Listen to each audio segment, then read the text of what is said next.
Well, today it's a great pleasure to have Dr. Ron Miner with us. Dr. Miner has been our longest-serving General Secretary in the Pentecostal Church of God, and he has been an inspiration to so many, but I can say to me personally, Brother Miner, we met early on, 1980, I believe, at a campground in Falling Waters, West Virginia. A beautiful camp. Yes, it was. And it was during a Capital District convention that you preached a sermon that I have never forgotten. It was actually entitled "Never Give Up." Yeah.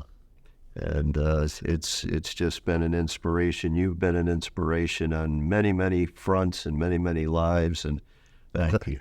I thank you for making the time to chat with me today. I want to talk about some chaplain history and some chaplain issues and your involvement with our chaplains. But I was wondering if you could just tell us a little bit. You were credentialed in 1967 from our last conversation, I believe. And can you tell me again, what was it that drew you to the Pentecostal Church of God? Why did you begin with us? Well, actually, I'm third generation Pentecostal, third generation PCG. My grandmothers, both on my father's side and my mother's side, were instrumental in founding the Pentecostal Church of God in Aliceville, Alabama. My dad was an ordained minister with the Pentecostal Church of God. And when God was calling me, I had this burden, desire to affiliate with the Pentecostal Church of God. Mm-hmm. I was attending Southeastern Bible College. I was attending Auburn University when I felt the call, but right after that, I went to Southeastern Bible College, which is Assemblies of God school, but I wasn't at home. I've enjoyed my ministry with the Pentecostal Church of God, and actually I've been in the ministry for 59 years now. I believe I started in 1965 and preaching. And right shortly thereafter, I believe, is when I took out credentials for the South Florida District Pentecostal Church of God, which was a small district at that time, just a few churches, but they're good churches, and they gave me an opportunity to preach. Well, tell me a little bit about the calling. How did you sense that calling from the Lord? Well, I felt this burden. I wasn't opposed to the ministry like some people say they are, but I wanted it to be real. I wanted it to be from God, not just something I'd worked up. And I was attending Auburn University, as I said, at that time, and I'd walk the streets asking God to speak to me and seeking after His will. And He wouldn't speak to me, or He didn't do it. And He had spoken to me when I was a little boy, and I was expecting Him to do it again, But He didn't. I was so frustrated with it. And I did attend Easter service at the Aliceville Pentecostal Church of God, and the pastor, right in the midst of his preaching, looked over at me and he said, "Son, God's got His hand on you." Of course, I knew He did, and but I still didn't know. So I decided to put out a fleece. Now I don't know that's a good thing to do, but I did it. And so I said, "Now God, I'm going to apply to Southeastern Bible College, and if they accept my application, I'll know you called me to preach." And So I sent off my application and waited, and finally I got this letter, and sure enough, they had accepted my application. Mm-hmm. I said, "This must be God." Okay. Yeah, and of course I found out later. I think they was accepting all applications, but I didn't know that. And of course, right during that time, a few months before, is when I received the baptism of the Holy Spirit, and that of course ignited a greater desire for me to serve God.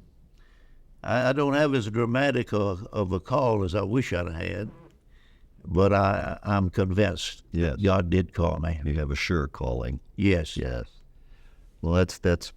Thank you for sharing that. I think some like yourself would look for the calling to be very dramatic, and oftentimes it's more progressive.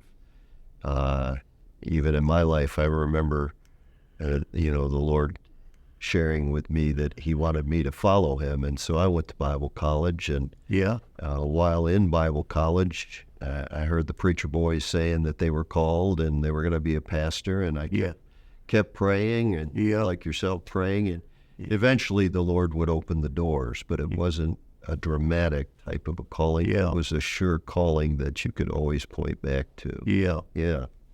So tell me some of the highlights that you've experienced over these 59 years. Oh, it's been a wonderful journey. Some hard times, some difficult times, but a lot of exciting and joyful times. That's what it mostly has been.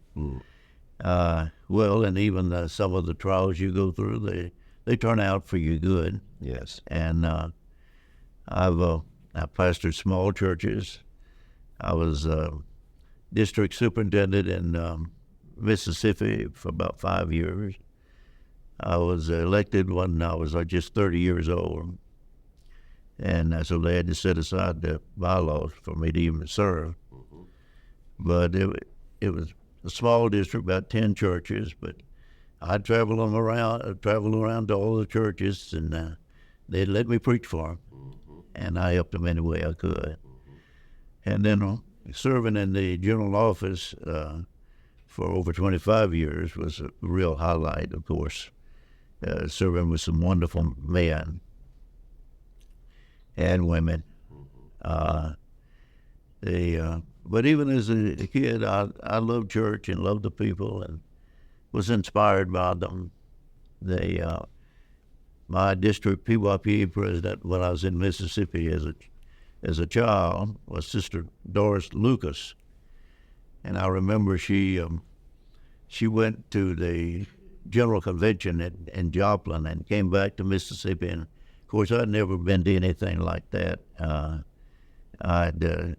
Some of the district meetings I had been to, but she brought back all the paraphernalia that she had, and it inspired me. And then my first convention, the General Convention to attend, was the 50th anniversary of the Pentecostal Church of God in St. Louis, Missouri. Okay. I was PYPA president in Mississippi at that time. Okay. And I went to that big city. The country boy had come to town. Hey, and that was quite a place. It was right downtown, and I think some of the cars were being robbed. And I had a little Volkswagen at that time, and my daddy and mother had bought me this 8-track player, and it was in my car. And I was always afraid during that meeting that somebody's going to steal my 8-track player. They didn't. It was all right. So that was 1969 then? Yes. Yeah, I think there's an anniversary edition of the Pentecostal Messenger that was honoring that particular convention. Yes. Yeah. Now, what changes have you seen in the Pentecostal Church of God since you joined that you would consider significant changes? Well, there's been a lot of changes.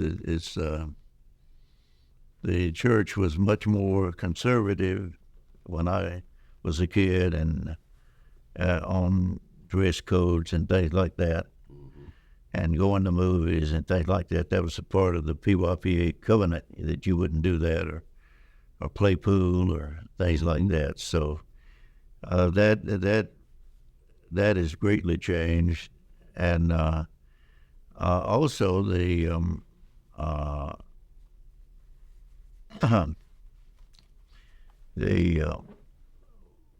our way of worshiping has changed a whole lot.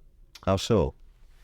Well, now we go more with contemporary music. Not at my church, but I mean at most churches. Mm-hmm. And used to we would sing more of the hand clapping and shouting, camp meeting style of songs. The dress codes, it's definitely different than I remember when I first was called to the ministry. I don't know who put it in my mind, but I'd almost wear a tie when I was cutting the grass or something. You know, Right. you're supposed to look like a preacher, and of course that's not many people wearing ties now. I still do. Do you remember G.M. Farley? I do. Yes. So I've heard stories that GM in his church, when he would be bringing up preachers in his church, unless they wore a coat and a tie, they couldn't come on the platform. Oh, is that right? Yes. Yeah, he was very strict about that dress code. So that was the generation you're talking about. Yeah. Yeah. Always long sleeves. Always long sleeves. Yeah. Yeah. Well, of course, all the ladies had to wear dresses. Yeah. No lipstick. Yeah. Yeah. So it's changed a whole lot. Some for the better, some for the worse. Well, I want to transition here a little bit and talk about your experience with our Pentecostal Church of God chaplains. Again, I go back to my personal experience. 1980 is when I first met you in Falling Waters, and then it was 1986 that I felt like that the Lord was calling me into military ministry, and I entered into seminary. Of course, it was at that time that I needed an endorser. I found out that I needed an endorser. I didn't even know what an endorser was. Yeah.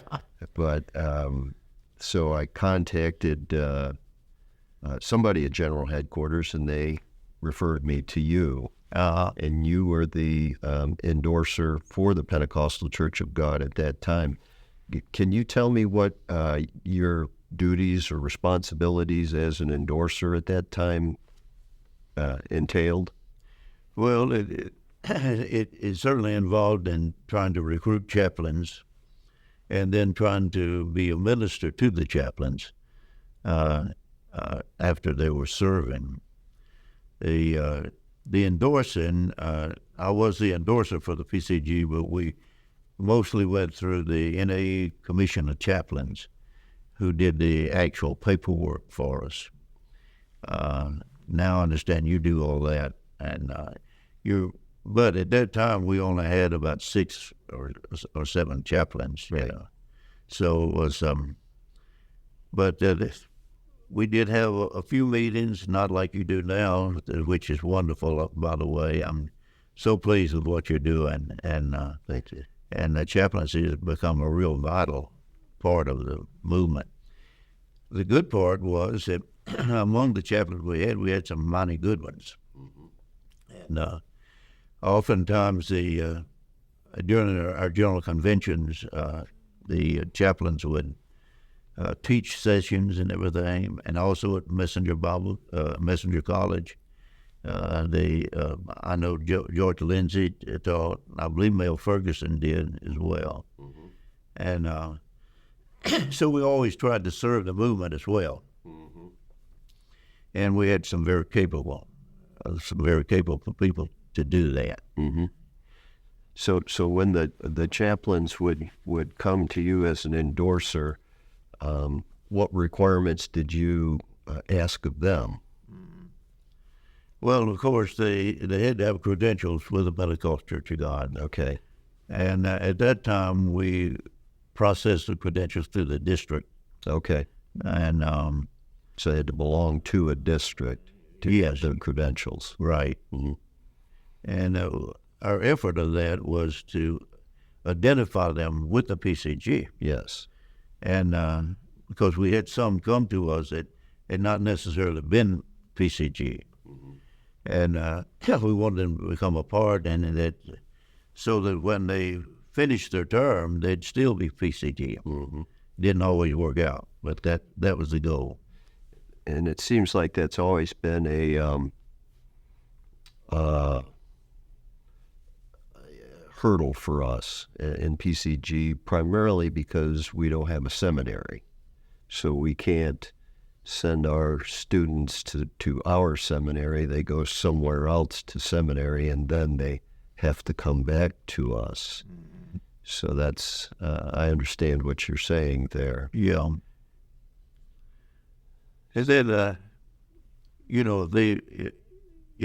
when you're in the chaplaincy, you're not independent. You're preaching in the chapel and you serve in the military. And unless you come to district meetings or associate with or at general conventions and so forth, you don't know what the Pentecostal Church of God is unless you were raised in it. And many of our early chaplains were raised in it.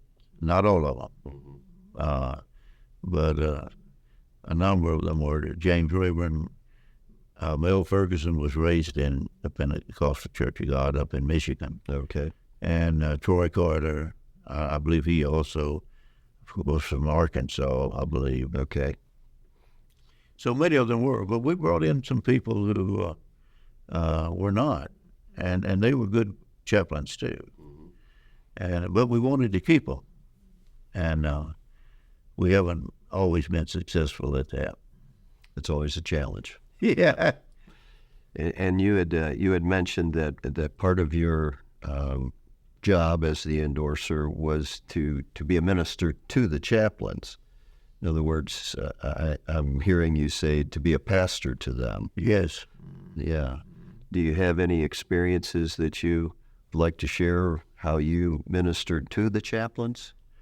Well, of course, you wanted to be there at their special occasions when they were promoted in rank or retired. And those were some special times, of course. I do remember Walter Cochran, who was our chaplain, I think, in the Air Force. And he went through a time of a physical problem, and I was able to make a trip down to Florida, where he was stationed at the time. Okay. And tried to encourage him and his family. And one time he came up to Chaplain, and between times, and we went with the whole family over to Branson, and had a great time together. And several of the chaplains invited me to come and speak at their chapel. I think George Lindsay had me to speak at the Cathedral of the Navy there in Annapolis, that was a real highlight for me. And of course, not being quite as familiar with the liturgical church, but he guided me through it. Told me when to look and what as he would. He's a great guy. And then one time he invited me to do a prayer breakfast at one of the institutions where he was located, and I get to go to Lynn Boyle's retirement. Okay. Which was a real big event. Now, where did that take place? Do you recall? It was in Albuquerque. Oh, in Albuquerque. Okay. In New Mexico. Okay. In fact, my wife and daughter got to go to that, and my daughter was quite young at that time. Just not even a teenager, I don't think. But somehow or another, the thing that I remember about that she failed to bring the right shoes or something. She was really But she is enjoying it anyhow. Okay. It's one of those memories that she has of during that time. I'll have to ask her about that. Yeah, yeah. Because I forget the details, but for her and her mother, it was a big issue. Yeah. Yeah. So, do you recall, I don't know if I have it in my notes here, what year you began being endorser? Oh, well, it was I became the general secretary in '79. Okay. And at the end of '79. So I was immediately the endorser, Okay. but it was a while before I went to the NAE Commission of Chaplains and then Nick Maff. And that was always a special time for me. I enjoyed those times. To be with the other endorsers. Yeah, and made some good friends. Yes. Made some good friends, and you'd get some ideas from them. And Exactly. Yeah. So now, prior to 1979, if you might rehearse for me who the endorsing agents were in the denomination. okay, I believe our general superintendent, Dr. Arjun Dennis Hurd, first did the endorse, and through the NAE, I think. Mm-hmm. I think he was the one who endorsed John Ward and Mel Ferguson. Mm-hmm. And he was also there when this was during my term, when James Rayburn was endorsed, Mm-hmm. and we had a special ceremony there at headquarters in Joplin. I think I have some pictures of that I Do you? found. Okay. Yes. And I believe Dr. Hurd was there to pray over him, and also there was another military person. There was a Simmons or Okay. someone, but I when I was reading the article, I don't. He was not a PCG chaplain. He was just a chaplain that was there to administer the oath of office. Probably. Right. Yes. Okay. Right. So I'm sorry. No, that's great. And after him was O. Lawrence Perkins.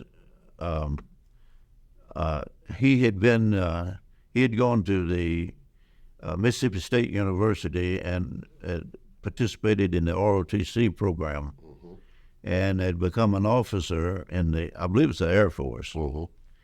And so when he was elected the general secretary,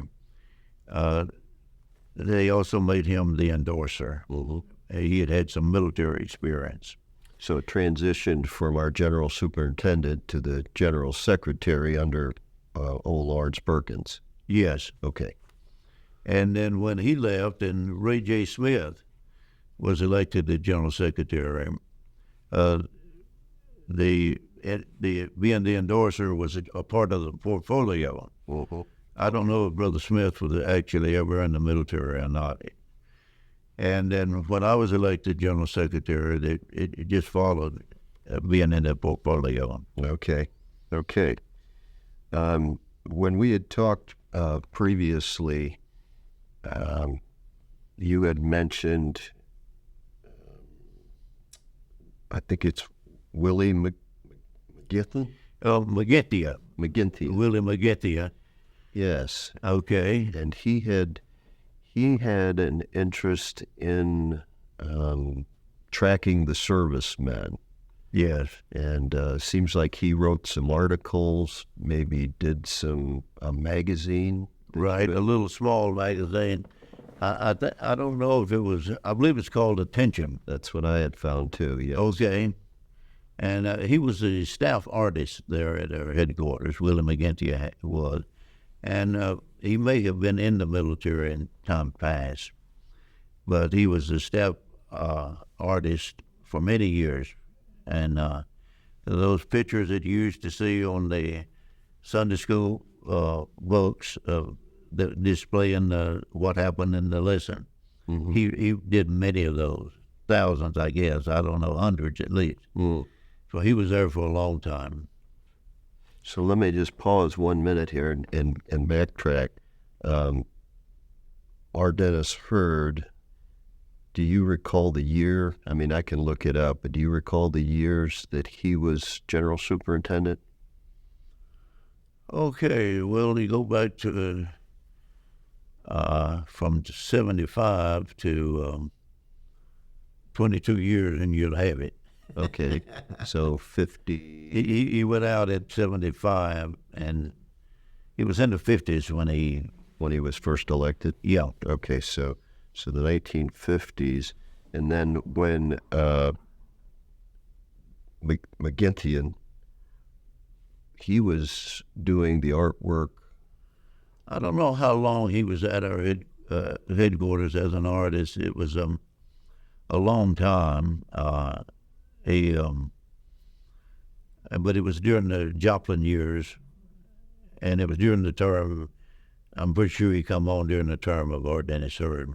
Okay, the reason that I'm the trail I'm going down is it seems some of the things that I've seen. It was during Vietnam. Yes. And I would see articles in the Pentecostal Messenger about some of the, in particular, one PYPA member that had gotten killed in Vietnam, and then it appeared to me that the idea of servicemen centers started to take hold during this time period, Right. which is all prior to the chaplains being brought into the focus of the PCG. Right. So what I was sensing is there was a heart for the servicemen and women even before the chaplaincy was officially recognized by the PCG. Yeah, you're correct.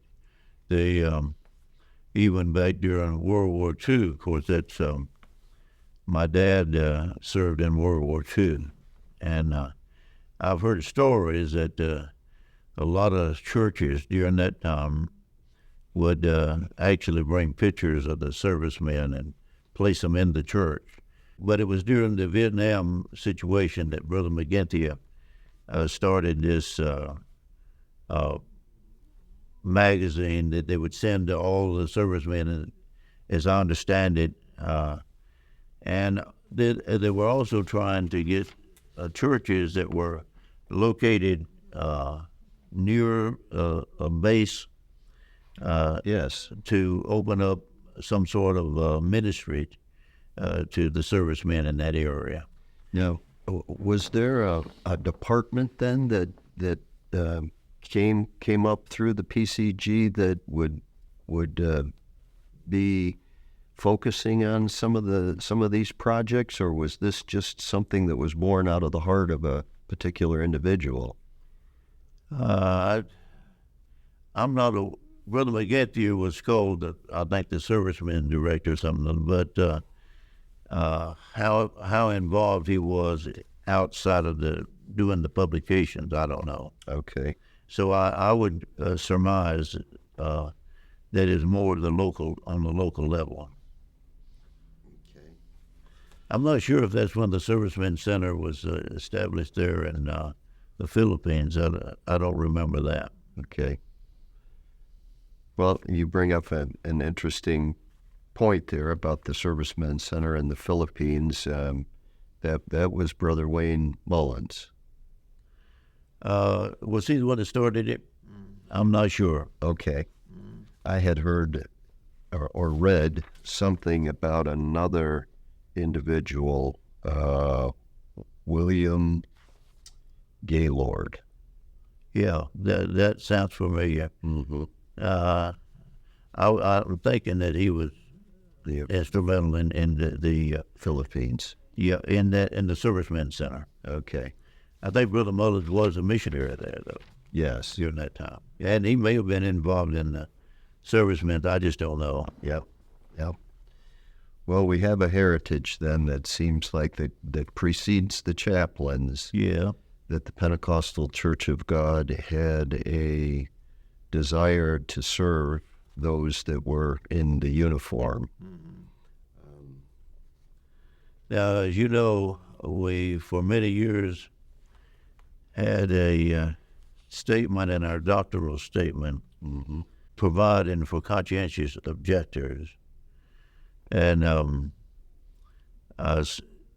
we got that moved because we were never, as far as I know, opposed to people fighting in the war, because a lot of our men did go to war.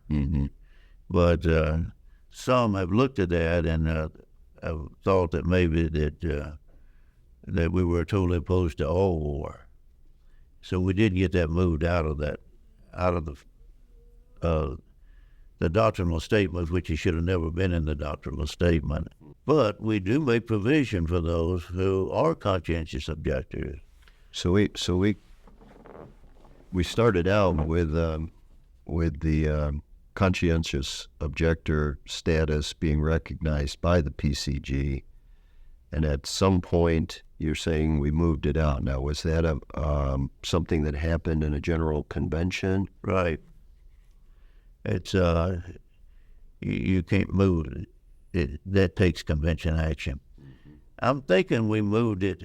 We didn't totally take it out of the bylaws. We just moved it out of the doctrinal statement and put it over in the chaplaincy section of the bylaw.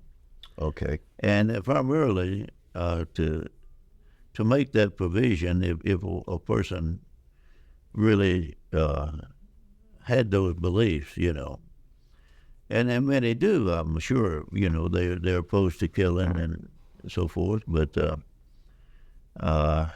what is the term for the when you're totally against all war? Pacifist. Pacifist. I don't think our church has ever been pacifist. As a whole. They might, as a whole, right. But they made provision for those that felt it in their conscience that they were opposed to bearing arms or to... Right. Okay. So at one time, if I understand correctly, then it was part of our statement of faith. Yeah. And it was moved from the statement of faith over into the chaplain's department, and it basically recognizes both sides, that if you are conscientious objector, that the PCG would support you. Yeah. But it also recognizes about the individuals that will bear arms, that also is an option. Some did use that particular statement in an effort to avoid the draft and things like that during Vietnam.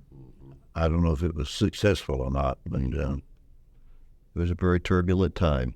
Yeah, a lot of political things and right, moral issues. Yeah, and of course that whole war was very controversial. It was indeed. Yep. Okay, so some of our original chaplains that we started out with prior to Chaplain Boyles becoming the endorser, you named James Ward and Mel Ferguson, George Lindsay, James Rayburn, Wayne Mullins, and Lem Boyles, and then the young man that Walter Cochran. Mm-hmm. Okay, and then I think then we all started coming in. Also, during that time was George Lindsay's brother. I can't think of his name. Paul. Paul? That was a chaplain? Yeah. Yes. Okay.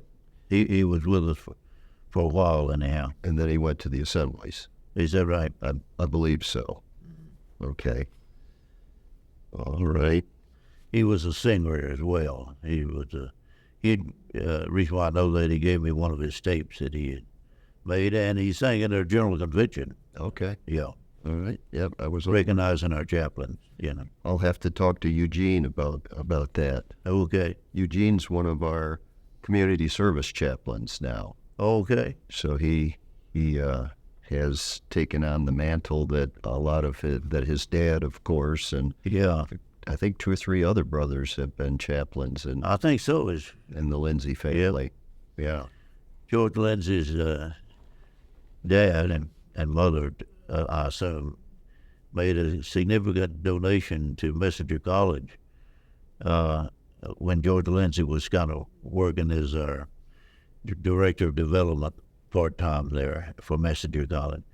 And for the construction of the chapel that was there at Joplin.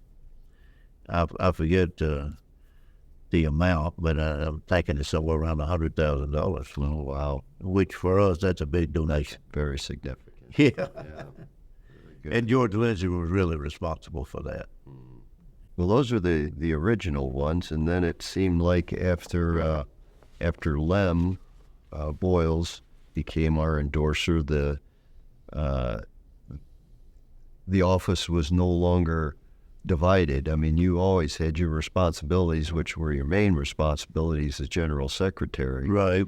When Lem began, he could focus primarily on being an endorser and doing those pieces that you were doing on top of everything else. Yeah.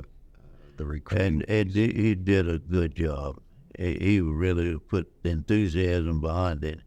And the chaplaincy, the number of chaplains really grew during his time. It did, yes. He started making trips to seminaries and things like that, and brought in a lot of people who were not Pentecost Church of God. Mm-hmm. But some of them are still right with us and doing a real blessing to us. Yes, excellent work. Yes, indeed. We're hoping this summer make a trip and talk to Aggie. Okay. And do an interview with her and collect some of her thoughts and of how they engaged as the endorser couple. Yeah. That was another of our chaplains that I got to visit during my time at their base, Mm-hmm. and they were very hospitable.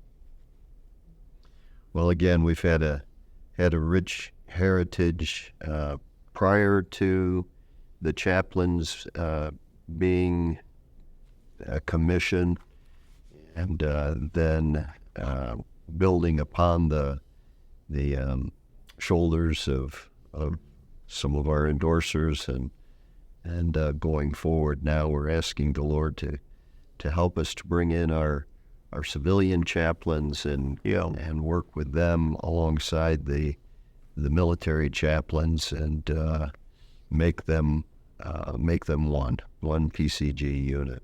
Yeah. Did you have the opportunity ever to work very much with Dan Chapman? No, well, not in relation to chaplaincy.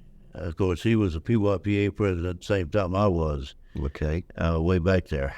Okay. And so I've been knowing him for years, but not in relationship to the chaplaincy. Yeah. Okay.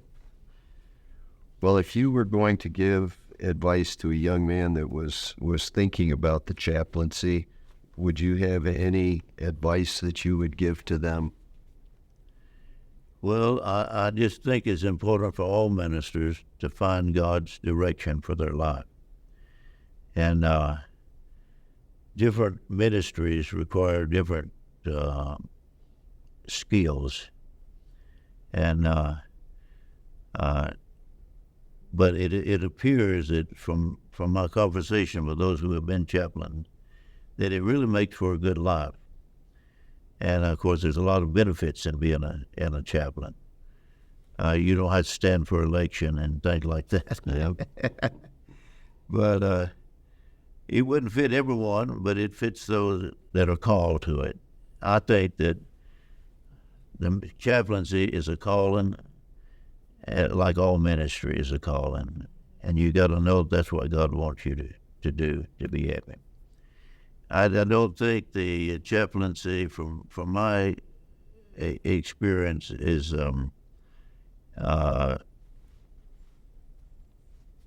it's more than preaching.